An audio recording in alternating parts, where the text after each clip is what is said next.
یو د ظلم واقعه مخې ته راغلې وه چې حمزه شهید ډېر بېدلتۍ سره قتل شوی و.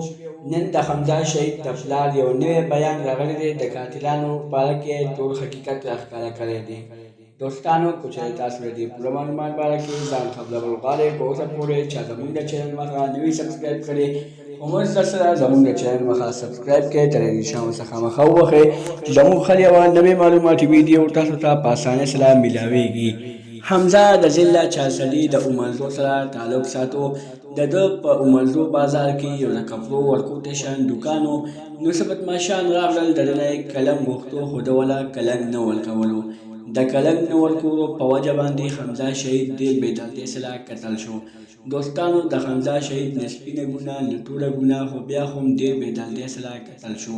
ولې قلم ورکول دومره زیات ظلم لري چې ته به قلم نه ورکوې نو زه ته د یو نوجوان زندگی تباه کې نه. دوستانو داسې نه کېږي خو دې ظالمانو حمزه سره ډېر زیات ظلم کړی دی ځکه چې حمزه شهید اول ډېر بېدلتۍ سره قتل کړی دی او بیا ترې نه تښتېدلی دي.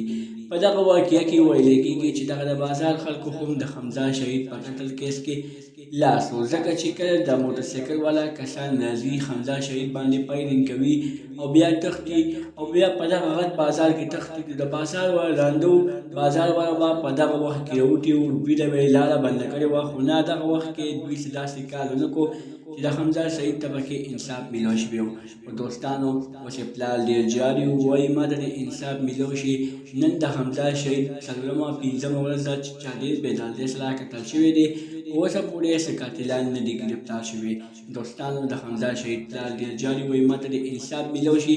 دا لومبنی حمزه نه دی. د دې حمزه نه مخکې په ضلع چارسله کې اویس هم ډېر بېدلتۍ سره قتل شوی و. د هغه قاتلان ګرفتار شوي وو. د هغه قاتلان هم واپس رها شول ځکه چې هغه څه هم ناانصافي وشوله.